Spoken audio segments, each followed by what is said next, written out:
ಎಲ್ರಿಗೂ ನಮಸ್ಕಾರ, ಶುಭೋದಯ. ಹೇಗಿದ್ದೀರಿ? ನಾನು ನಿಮ್ಮ Ashwini. Thank you so much. ನಾನೀಗ ನಿಮ್ ಮುಂದೆ ಬಂದಿರೋದು ಇಷ್ಟೇ ಹೇಳೋದಕ್ಕಷ್ಟೇನೆ. ನನ್ನನ್ನ ಬಿಗ್ ಬಾಸ್ ಮನೆಯಲ್ಲಿ ಇಷ್ಟು ದಿನ ವೋಟ್ ಮಾಡಿ ಸಪೋರ್ಟ್ ಮಾಡಿ ಇಷ್ಟು ಪ್ರೀತಿ ಕೊಟ್ಟು ನನ್ನ ಉಳಿಸ್ಕೊಂಡಿದ್ದೀರಾ ಅಂತಾದಾಗ ನಾನು ಹೇಗೆ ನಿಮಗೆ ಥ್ಯಾಂಕ್ಸ್ ಹೇಳದೆ ಹೋಗೋದಕ್ಕಾಗುತ್ತೆ. ನಿಮ್ಮೆಲ್ರಿಗೂ ಗೊತ್ತಿದೆ ಫಿನಾಲೆ ಒತ್ತಡ ಅಷ್ಟೇ ಇತ್ತು ಅಂತ. ಹಾಗಾಗಿ ಫಿನಾಲೆ ಮುಗಿದ ತಕ್ಷಣ ನನ್ನ ಕುಟುಂಬದ ಜೊತೆ ಸೇರ್ಕೋಬೇಕು ಅಂತ, ಒಂದಷ್ಟು ಕಾಲ ಕಳಿಬೇಕು ಅಂತ ನಾನು ಹೊರಟೋದೆ. ಖಂಡಿತವಾಗ್ಲೂ ಸೈಲೆಂಟ್ ಆಗಿ ಹೋದೆ ಅಂದ ಮಾತ್ರಕ್ಕೆ ವೈಲೆಂಟ್ ಆಗಿ ವಾಪಸ್ ಬರಲ್ಲ ಅಂತಲ್ಲ, ವೈಲೆಂಟ್ ಆಗಿ ವಾಪಸ್ ಬಂದಿದ್ದೀನಿ. ಇನ್ನೇನು ಒಂದಷ್ಟು ಇಂಟರ್ವ್ಯೂಸ್ ಕೊಡ್ತೀನಿ, ನಿಮ್ಮ ಮುಂದೆ ಬರ್ತೀನಿ, ನಿಮ್ಮೆಲ್ಲರ ಜೊತೆ ಇಂಟರಾಕ್ಟ್ ಮಾಡ್ತೀನಿ. ಬಟ್ ಬಿಫೋರ್ ದ್ಯಾಟ್ ನನ್ನನ್ನ ಬಿಗ್ ಬಾಸ್ ಮನೆಯಲ್ಲಿ ವೋಟ್ ಮಾಡಿ ಉಳಿಸ್ಕೊಂಡಂತಹ ಪ್ರತಿಯೊಬ್ಬರಿಗೂ ಕೂಡ ನಾನು ಇಲ್ಲಿಂದಾನೆ ಥ್ಯಾಂಕ್ಸ್ ಅಂತ ಹೇಳೋಕೆ ಇಷ್ಟಪಡ್ತೀನಿ.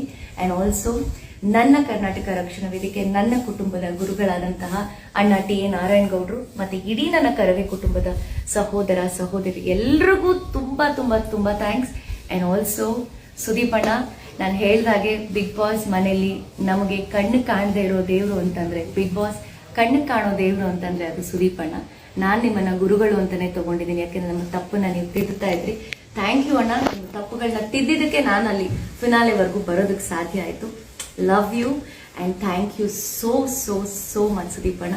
ಅಂಡ್ ಎಲ್ಲ ನನ್ನ ಕಂಟೆಸ್ಟೆಂಟ್ಸ್ ಯಾರು ನನ್ನ ಜೊತೆ 23 ಜನ ಟ್ರಾವೆಲ್ ಮಾಡಿದ್ರು, ನನ್ನ ಏಳು ಬೀಳುಗಳಲ್ಲಿ ನನ್ನನ್ನು ಬೆನ್ ತಟ್ಟಿದ್ದಾಗ್ಬೋದು, ನನ್ನೆಲ್ಲ ಛಲ ಹುಡ್ಸಿದ್ದಾಗ್ಬೋದು, ಅದರ ಕ್ರೆಡಿಟ್ ನಾನು ಎಲ್ರಿಗೂ ಕೊಡ್ತೀನಿ. ಸೊ ನಾನು ಫಿನಾಲೆವರೆಗೂ ಬಂದೆ ಅಂತಂದ್ರೆ ಆ ಕ್ರೆಡಿಟ್ ನಾನು ನಿಮಗೆ ಕೊಡದೆ ಹೋದ್ರೆ ಐ ಥಿಂಕ್ ಖಂಡಿತ ನಾನು ಜಸ್ಟಿಸ್ ಮಾಡ್ದಂಗೆ ನನಗೆ ಅನ್ಸಲ್ಲ. So thanks to everybody. ಯಾರು ನನಗೆ ಬಿಗ್ ಬಾಸ್ ಮನೆಯಲ್ಲಿ ನನ್ನ ಜೊತೆ ಒಂದು ಕುಟುಂಬದ ಥರ ಇದ್ರು, ಪ್ರತಿಯೊಬ್ಬರಿಗೂ ನಾನು ಥ್ಯಾಂಕ್ಸ್ ಹೇಳ್ತೀನಿ.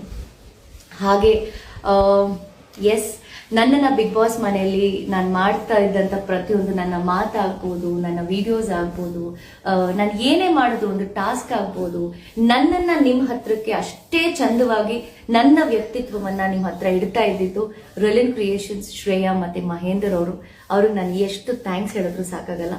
ಬಿಕಾಸ್ ಅಶ್ವಿನಿ ಅಷ್ಟು ದಿನ ಜರ್ನಿ ಮಾಡಿದ್ದೀನಿ ಅಂತಂದ್ರೆ ನನ್ನ ಬೆನ್ನ ಹಿಂದೆ ಯಾರು ನಿಂತಿದ್ರು ಅವ್ರನ್ನ ನಾನು ಮರಿಲೇಬಾರ್ದು. ಸೊ ಡೆಫಿನೆಟ್ಲಿ ನನ್ನ ಬೆನ್ನ ಹಿಂದೆ ಶ್ರೇಯಾ ಅಂಡ್ ಮಹೇಂದರ್ ಖಂಡಿತ ಇದ್ರು ಅಂಡ್ ನನ್ನ ಫ್ಯಾಮಿಲಿ ಇತ್ತು. ಹಾಗಾಗಿ ನಾನು ಯಾವತ್ತೂ ಕೂಡ ಅವ್ರನ್ನ ಮರೆಯೋದಿಲ್ಲ. And I trust them. ಇವತ್ತಿಗೂ ಈ ಕ್ಷಣಕ್ಕೂ ಅವ್ರಿಗೆ ಅವ್ರು ನನಗೆ ಮಾತು ಕೊಟ್ಟಿದ್ರು, ಬಟ್ ಆ ಮಾತನ್ನು ಅವ್ರು ಉಳಿಸ್ಕೊಂಡಿದ್ದಾರೆ, ನನ್ನ ವ್ಯಕ್ತಿತ್ವನ ಎತ್ತಿ ಹಿಡಿದಿದ್ದಾರೆ. So thanks to them. And ಇಡೀ ಕರ್ನಾಟಕ ಜನತೆ ನನ್ನನ್ನು ವೋಟ್ ಮಾಡಿ ಸಪೋರ್ಟ್ ಮಾಡಿ ನೀವು ಅಲ್ಲಿ ತನಕ ನನ್ನನ್ನು ಕರ್ಕೊಂಡು ಬಂದಿದ್ದೀರಾ ಅಂದ್ರೆ ನಾನು ಆಲ್ರೆಡಿ ಗೆದ್ದಿದ್ದೀನಿ ಅಂತಾನೆ ಅರ್ಥ. ನಿಮ್ಮ ಮನಸ್ಸಲ್ಲಿ ಒಂದಿಷ್ಟು ಜಾಗ ನನಗೆ ಕೊಟ್ಟಿದ್ದೀರಾ ಅಂದ್ರೆ I am very happy. Thank you.